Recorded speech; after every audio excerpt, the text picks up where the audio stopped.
Alex Waiswa Mufumbiro amyuka omwogezi w'ekibiina kya NUP. Waiswa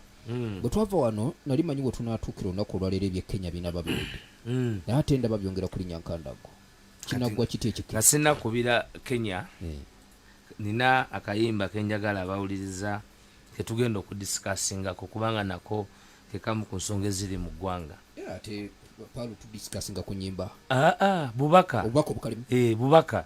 ate ffe waffe president takyayimba awa bubaka sibo akanalumansi ekyo wano ku paalu oba okoze omusango gwa naggumula sawundi bagiwulidde naye nga twagala okumwebaza naye abantu kyemuyinira okumanya ndowooza nja kwogera na management ya paalu ku kino ffe abali mu revolution art tosobola mujja mu revolution tosobola kujja byakuyiiya mu kumaamulako status kwetadde bantu zipo ku mimwa kyova olaba omuntu akozesa enkola ey'enjawulo kyogamba wano etaali tetulizikira mateeka nga makakali gashaliya genyini gali katugaba gashaliya tujja kugagenderako kubanga ffe kasa tusoma constitution wetuli kyegamba kyetukola ki kyetukoba so njagadde era okuyisawo baka nti president ffe tukwebaza nze bannayuganda omanyi be bantuma dade bagambye nti katukubiremu otunyonyola obubaka naye kakati tujja kufuna platform endala etalimu constitution ya saliya kuba nange ntya ate saliya okunsalira kyakubwe mayinja so nja kufuna obudde abantu nyongere okubabuulira nti tutya bwe tuyinza okuvunuka mu mbeera ng'ensi eri mu bannalumansi yes ninawe mbadde njagala ontwaleko Kenya kyekiganye ebyekenya okuggwa nali manyi kigenda kuggwa sabbiiti eri nakunnyonnyola Kenya nenkugamba nti ekisooka Kenya yalina obuzibu obw'amaanyi nti omuntu gwe bayita Raila Amolo Odinga is an institution nti Raila Odinga kizibu nnyo ekisooka okulowooza nti osobola okumukwata ekyokubiri bw'otunuulira akalulu okuva mu 2007 Raila alina obusobozi obuteekawo resistance okusinziira ku ekyo kyaba ayimiriddeko kakati nenkutangaaza nenkugamba nti naye olwaleero bw'otunuulira ttiimu ya Raila Amolo Odinga first of all esinga abantu abasinga bakuze abalala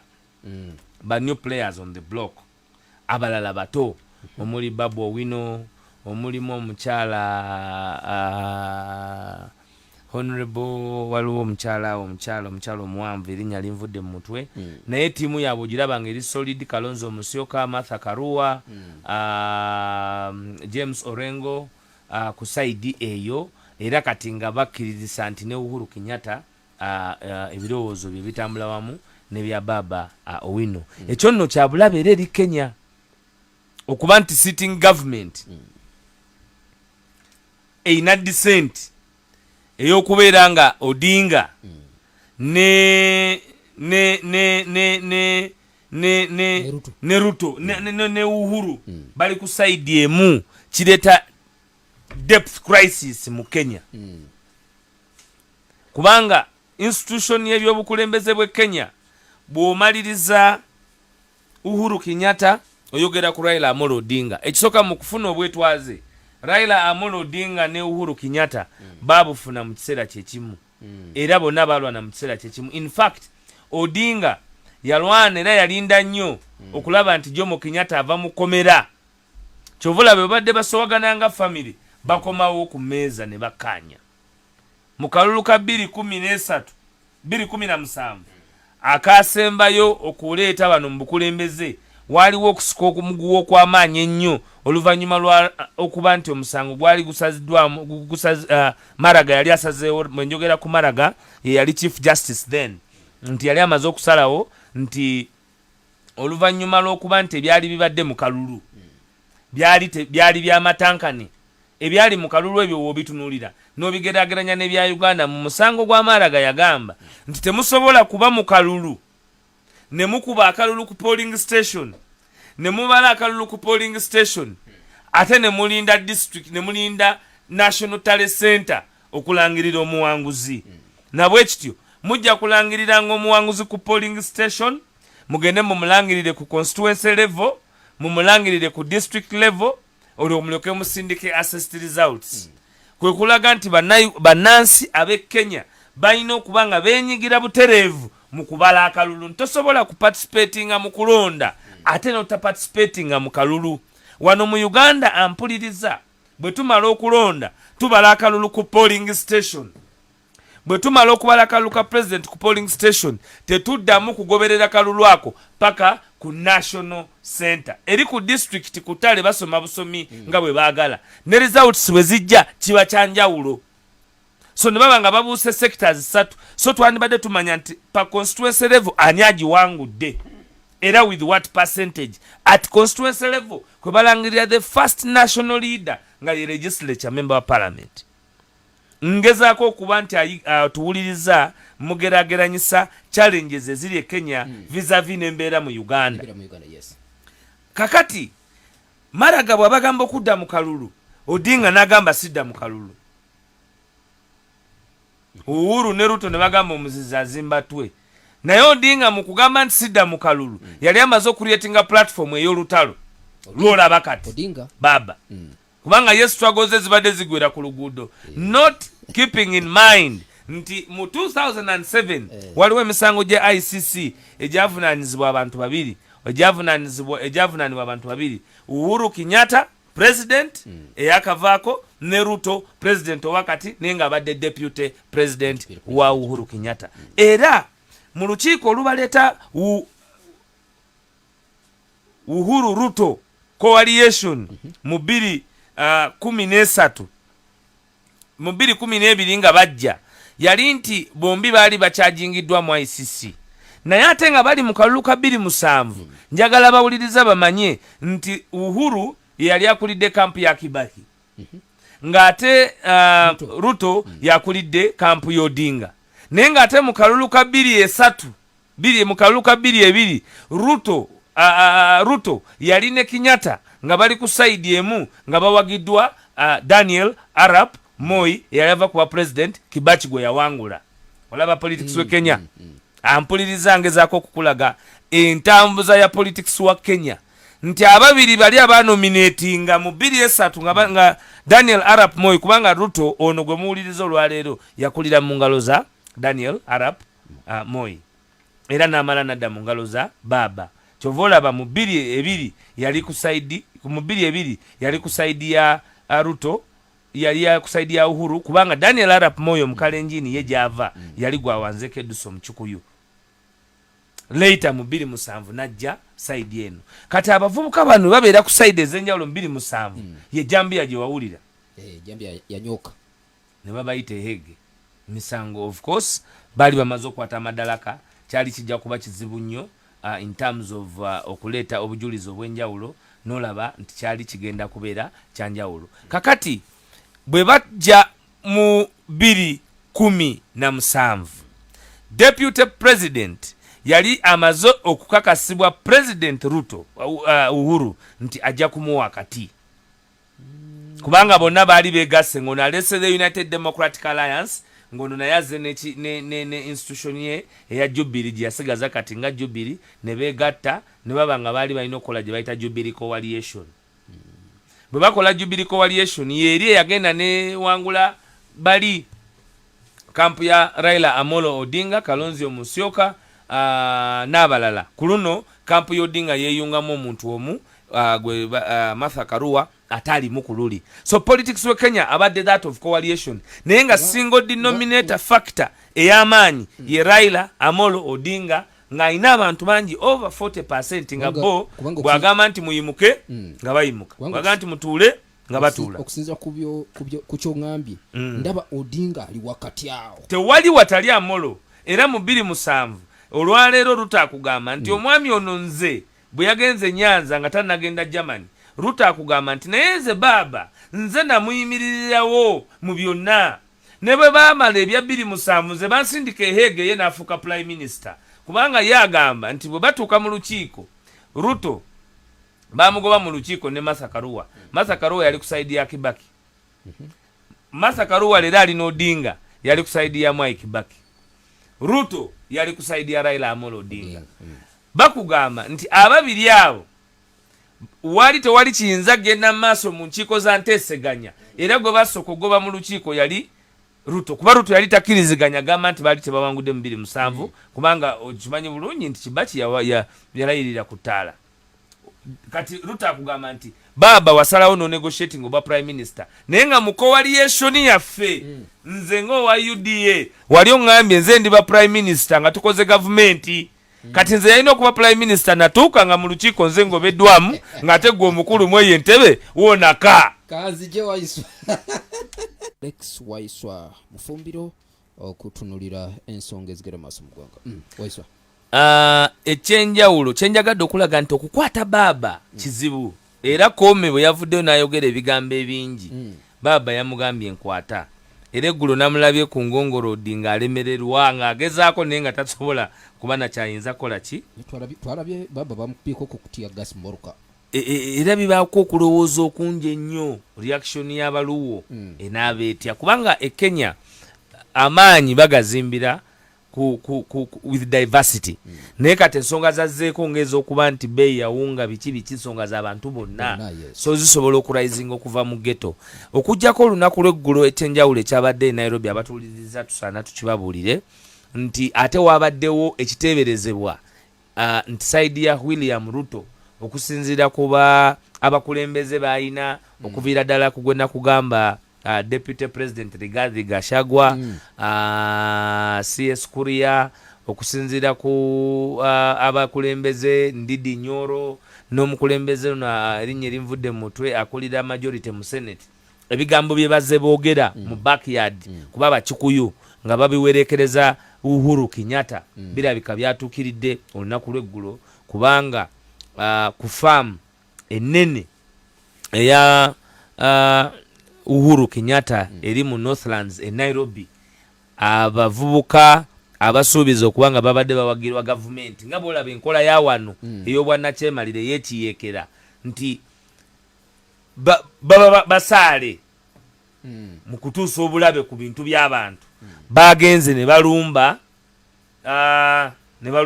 farm ya Uhuru Kenyatta former president ne bajijja ne batema emiti egyabaddemu ne batwala embuzi obwedda bazitundira ku luguudo nga yenna bbeeyi ayagala yagula so kikoze amawulire mangi nnyo mu Nairobi naye ndowooza kigenda kwongera okunnyika gavumenti ya Ruto mu buzibu obw'amaanyi kubanga nga bwe nkugambye nti Kenya tosobola kukwata byabufuzi bya Kenya nojjamu erinnya lya Kenyatta nojjamu n'erinnya lya Raila Odinga. Manyi nti bali mu kiseera kya kugezesebwa of course nga bwolaba nti ebiri wano n'ebiri wali byanjawulo kubanga bali abantu dissent yaabwe eba eri organized nti abakola confusion abaleeta violence mu nsonga zino bulijjo era ebeera police reaction yaabwe kubanga South Africa wabaddeyo South Africa waliyo Tunisia waliyo ne reaction ya poor management of protests eri wano mu Uganda era nga ate mwena mumanyi bulungi nnyo nti Ruto asoma mu script ya General Yoweri Kaguta Museveni ba mukwano so n'abana Kenya bagenda funa obuzibu naye kyenjagala ogamba ate bana Uganda aba bali mu kubba eggwanga eggwanga balirya kati olwaleero ab'enduulu babakutte abavubuka abakuba enduulu nti bannange babbye amabaati ab'amabaati babano ate ababbi bakuta abakubi b'enduulu omukubi w'enduulu akwatiddwa nga naye kimukubisa enduulu agamba bannange ab'amabaati bali omu mu paalamenti mwe batudde Nabbanja ali mu paalamenti Anita Mongo ali mu paalamenti Kasaija ali mu paalamenti abakubi b'enduulu basuze ku poliisi oba bagikubidde wakyamu abakubi b'enduulu kati amabaati balina gabbirawe watuufu kuba bo bagamba nti ababbi b'amabaati baabo omu ffenna mwe tumanyi wano mu Uganda aba NRA beewadde nti bo be bokka abasaanidde okufuna so ekyo kikyamu nnyo nga gye nkomeza naye emboozi ya Kenya kyenyinza okukakasa abawuliriza ye program gye tugenda okuhandolinga wiiki ejja ye program gye tugenda okuwa obudde Uganda tubabuulire Kenya biki byetuuseko kubanga esobola okuyimirira nga bweyimiridde tutuukawo tutya mu kuguguba against government like eno gye tuyina omukulembeze ng'Odinga bamuzimba batya namwe musobole okuzimba omukulembeze wamwe His Excellency Robert Kyagulanyi Ssentamu nga wanjawulo naye mwenyini power plant ye kuba ye y'omu kubakulira okusupplyinga gas mu Kenya naye power plant ye bagirumbye Spectre nayo ekiteeberezebwa kubanga gwabadde mukono gwa kiyekera nga bolaba gavumenti eno eyawano ne bagyonoonayonona naye nina byenjagala okwogerako nga sinaba kubyogerako nzikiriza nkubirize abawuliriza programu eno eya PAL ng'eddoboozi lyange erya Waiswa lyeri basaba abantu baffe abazinyi abazinyi bamuwazinyi bamuwazinyi mubabeereremu mu kiseera kino ekya Ramadhan kubanga bakola omulimu gwa ttendo omulimu guno bagusussa namu kati kubanga balina okutujjukiza nti saawa ya ddaako balina okutujjukiza saawa ya futaali balina okutujjukiza nti tukuume empagi etaano ez'okuba nti tukola ki tuli tusaala balina okugamba bakola omulimu gw'amaanyi naye oluusi tukoma ku baimaamu mu masigidi imaamu gw'olaba kubanga yabakuwadde enjiri y'omwoyo nsaba nti enkola eno PAL FM egitaddewo mu programu eno nti mubaweereze abantu mwenna abayisiraamu n'abatali bamuwazinyi nga tuyita ku PAL FM tugenda ku bane kye tubakolera naye mujja gendera ku kalango nga bwe kanaamalibwayo muganda wange Kayongo enamba ez'enjawulo kweziri muyinako ne momope merchant number njiraba eri 10955075 enamba y'essimu eri 775576452 ekyo nno nkikoledde bamuwazinyi mubeere nti musobola okubabeereramu naye mwami Kayongo mu dakika zino ze tulina nina ensonga gye njagala okwogerako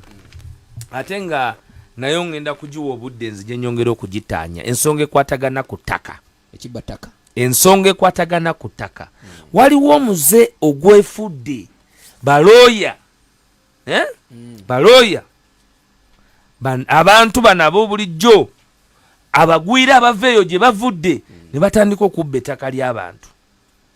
bwe bayogera ku absentee landlords tebategeeza nti abantu abalina ebyapa ng'ettaka lyabwe kwebali nti bali ba absentee landlords ate omupangisa tabangako landlord wadde kufuna bonafide occupancy omuntu ng'opangisa tosobola kera ku makya n'ogamba nti wano wembadde mpangisa kati nze nvunaanyizibwawo ekyawaŋŋangusa abantu abamu abali eyo mu nsi z'ewabweru bwe bwali obukulembeze obwefuga ebbi nga bakitaabwe battiddwa ng'abayivu abasomye nga bakijanyizibwa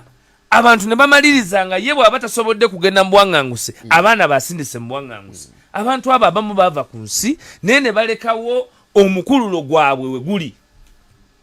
nawulidde ennaku ey'amaanyi ennyo nga Honorable Lydia Wanyoto gwemanyi obulungi ennyo Lydia Wanyoto bwe yali ayingira ku UCU nga zokola amateeka ze yamu receiving era leero sijja kubeera mukambwe kubanga pulida njagala kuweereza bubaka nti ensonga y'empereerwe bagikutte bubi kubanga eryo ettaka lyaba Professor Sengendo ekyapa kiri mu Josephine ne Eva Sengendo Luswata omuntu ng'otandise n'okubba ebintu by'omukolo gw'abaprofesa kikye mutabbe olw'okuba mulina obuyinza ab'NRA kati gwe walabye embuzi bwe bazisaayesaayo eza Kenyatta abadde president kakati gwe bw'ojja n'obba eri ettaka gw'olowooza ensi bw'ekyuka ebyotaddewo biri baaki musango guli n'ababaddeko ku gundi abaana abali ku lujja abakuumyewo abaana abavunaanyizibwa eka bbiri awo mpereero ttaka bagenda kulirwanira paka wa Honorable Lydia Wanyoto ettaka lya Professor Sengendo bambi ekyapa okimanyi bulungi nnyo temufoji nga kyapa tumanyi nti mulina obuyinza bakozesa amagye bakozesa SFC bakozesa buli kisoboka okunyigiriza omuntu wa wansi naye nga bw'olabye ekiri e Kenya nti ebintu osobola okuba nabyo ng'obisolozeza mu bungi naye bali bemunyigirizibwa bamanya nti ezo eka bbiri ezo zaali zaffe nti eka bbiri ezo zaali zaffe ekibbataka waliwo omukyalo omulala yakwata empapula ze zonna n'aziwa looya bamuyita mukyala Mutumba ali mu America n'aziwa looya n'amukiririzaamu azimbidde maama w'ennyumba amukoledde buli kimu olwaleero omwami oyo looya naye ettaka yalifuula lirye alitunda nga bw'ayagala yali eddiza kati bitreyo kikeekyo inaakomawa so tulina okufunayo pulogulaamu kubanga ate ettaka lya Mengo lino erya Eva Sengendo twakatandika nalyo tugenda ku making sure kuba bali tebawangalira wano ate be bantu baffe nerinnya okuba nti oli baamusigira kubanga mwalimu okusigira nti ate gwe baasigira teriyo looya Paul Wanyoto is a lawyer teri looya agula ttaka nga tolabye title you cannot send omuntu gwe baalekera akuumewo nti ate yafuna bonafide rights ezitundawo ekyo kibeera kwenyigira mu fraud misanatuku ate temunafuna na declaration kakati abaana babakutte ate babasibako criminalities endala ebisangosango government ya NRA omuntu wa wansi egenda kumutulugunya paka D nti nettaka eririko ebijja temukyaswala kujja kwetaga owning lwaki temutandika ebyalo ebipya eryo ettaka eririmu Basengendo baligula dda n'ekyokuwulira nti ate Wanyoto alwana ne Sengendo kutaka mu Buganda nakyo kitawaanya. Wassalamu alaikum warahmatullahi wabarakatuh. Wa alaikum salam warahmatullahi wabarakatuh. Tufunyeyo wana mawulire agendako waliwo omukyala amanyiddwa nga Mariam Nannyondo Magoba. Mariam Nannyondo abadde amanyiddwa nnyo mu nsonga z'okujjumbira enteekateeka za Radio Pal. Twali naye mu nsonga z'okuyamba bayimamu, twali naye mu nsonga z'okuzimba Kabasanda, era gwe twatandika naye mu nsonga z'omulanga guno gwe tubaddeko ogwa kuyamba abaazinyi. Mawulire g'enfembe y'okufuna gagamba nti afudde. Inna lillahi wa inna lillahi rajiun. Kamu kwekati kabana mawulire era mu nsonga yemu ekibiina kya National Unity Platform ne president wa National Unity Platform era president omulondo wa Uganda His Excellency Robert Kyagulanyi Ssentamu n'obukulembeze bonna obwa National Unity Platform n'abantu bonna aba National Unity Platform baweereza okusaasira kwabwe eri ennyumba y'abakadde baffe abatuzaalira munnamawulire Muhumuza eyatuvudde ku maaso nga yali akola ne NTV Nation Media nenga yasokera mu Vision Group yafiridde mu kabenje ku lunaku lw'omukaaga yazikiddwa olunaku lw'eggulo nalemeddwa okutuuka olwa a few issues nabadde nnokikkira ekibiina netwagala okuweereza okusaasira kwaffe eri media fraternity eri family ye eri abantu ba Nation Media n'abannayuganda bonna olw'enkiku ekyo kye twaguddeko nefe natugamba nti tuva eri Mukama Katonda era gye tudda. Inna lillahi wa inna lillahi rajiun. Assalamu alaikum warahmatullahi wabarakatuh. Wa alaikum salam warahmatullahi wabarakatuh.